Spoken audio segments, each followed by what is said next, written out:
Yes, this is Radio Live Rural Exchange. We're joined now by soil scientists, and this is a particular area of that you specialise in here, Sarah Perriam. So not specialised, just have a very big interest yeah. Mind. Yeah, so I'm going to talk to soil scientist Doug Edmeades now, joining us to learn more about soil carbon and greenhouse emissions and the whole issue of around them of taxation.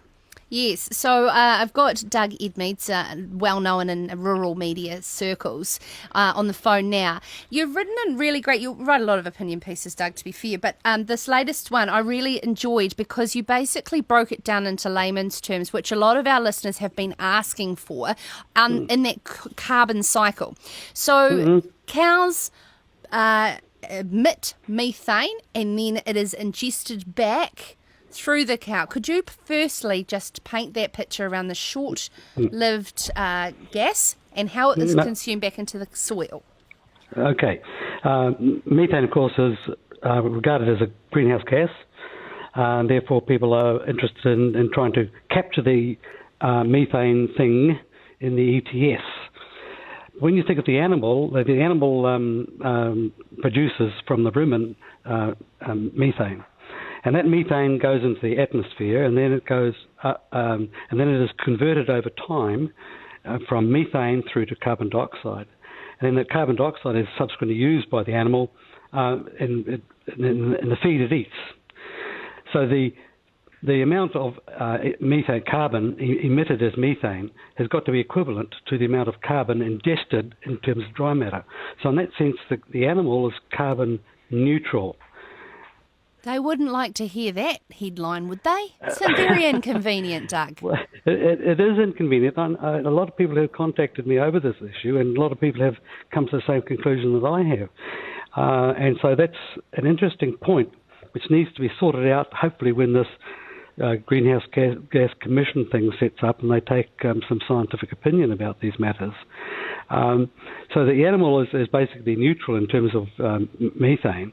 Well, let me start again. If you go onto a piece of land, no animals, you put an animal on there, you're emitting a certain amount of methane. And as the farmer builds up animal numbers, the amount of methane in the atmosphere increases. But once the farm is in a steady state, the number of animals is the same, the methane in the atmosphere doesn't change. And so there's an argument to say, well, we should tax farmers because of the difference in between emissions in 1990 and now in 2018. But in actual fact, there's been no change because stock units haven't changed in New Zealand.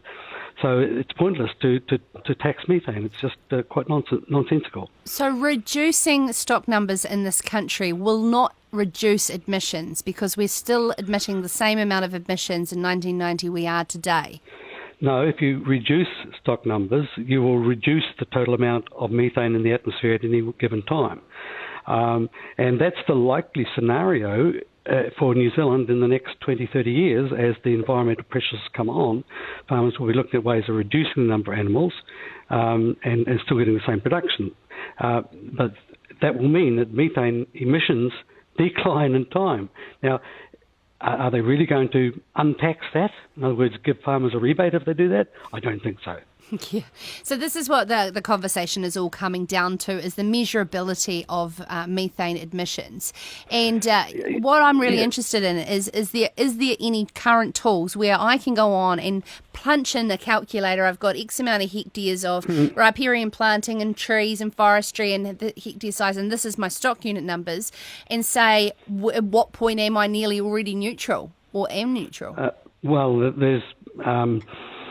Overseer, the decision support system, does some of these calculations for you, but there's no piece of no tool that a farmer can use to say that, taking into account my forestry block and my wetlands and everything else, what my total carbon footprint is, which is a bit of a limitation on where we're up to. In other words, the science hasn't really been developed far enough for those simple calculators to be drafted up. And it comes back time and time again in every interview that I do on this subject that regulation is getting in front of science, Doug. Would you agree? I totally would agree. And this is one there's other examples in terms of soil carbon, but this is one example of where policy has gone way out ahead from science, that gap needs to be closed. Now, my wish is that this commission that the Labor government is setting up will be taking advice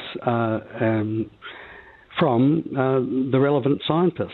At the moment, it's all being driven by policy. Like people say in the Wellington atmosphere, oh, methane's a greenhouse gas, let's find a way to tax it. That isn't the right question. The question is, if animals emit carbon as methane, and they take in the same amount of carbon as methane, how can we capture that? We can't. And it comes down to inputs as well, doesn't it? Yep. Mm-hmm. The same thing applies to a lot of people, especially those of the green persuasion, will say to you, soils store a lot of carbon, which they do. And especially our New Zealand soils under pastures, they can accumulate very, very large amounts, tonnes per hectare of carbon. And so some people are saying, well, surely that should be accounted for in the ETS. But there's a problem there, and that is that the changes in carbon, soil carbon from year to year are very, very small relative to the huge background. And so it's very, very hard to get a proper measure of small changes in carbon over short periods of time.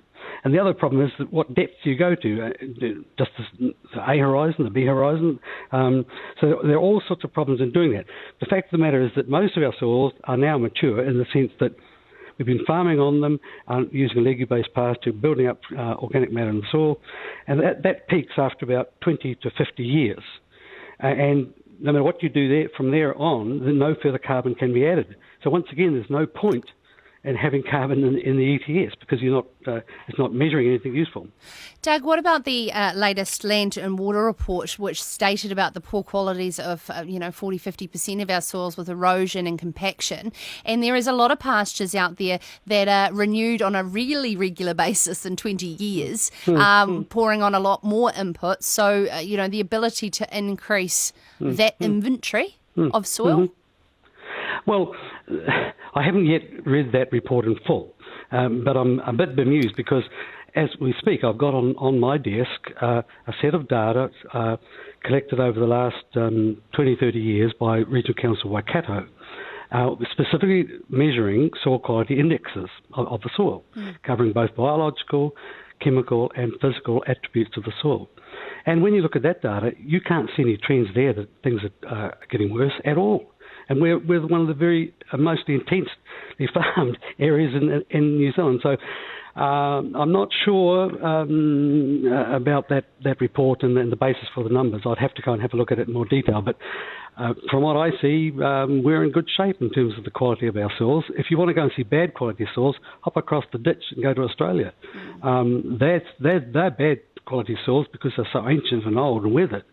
We're lucky we've got good, robust soils, and we've got a pastoral system, a clover-based pasture system, which is all the time renovating and rejuvenating the soil organic stocks and hence all the soil properties in the soil. From livestock being on it. Yes, indeed. They're part of the cycle. There's exactly. Three components. There's the soil, there's the pasture, and then there's the animal. And the animal has a vital part, not only because it produces, but because it cycles the nutrients around.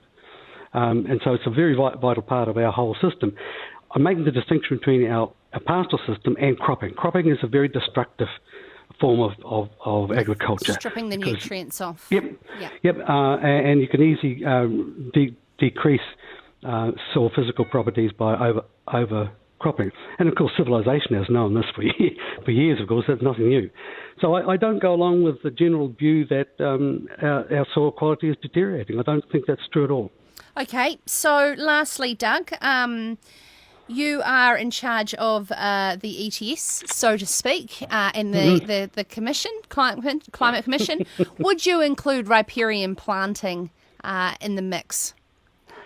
Well, and fruit trees and orchards and things like that, which seems to not be getting enough coverage, and that's what's frustrating farmers. Yeah.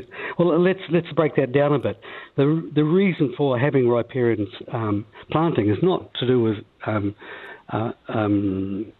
greenhouse gases. It's a means of capturing soil particles which contain phosphorus, capturing that before they get into the water. But isn't it a good double whammy?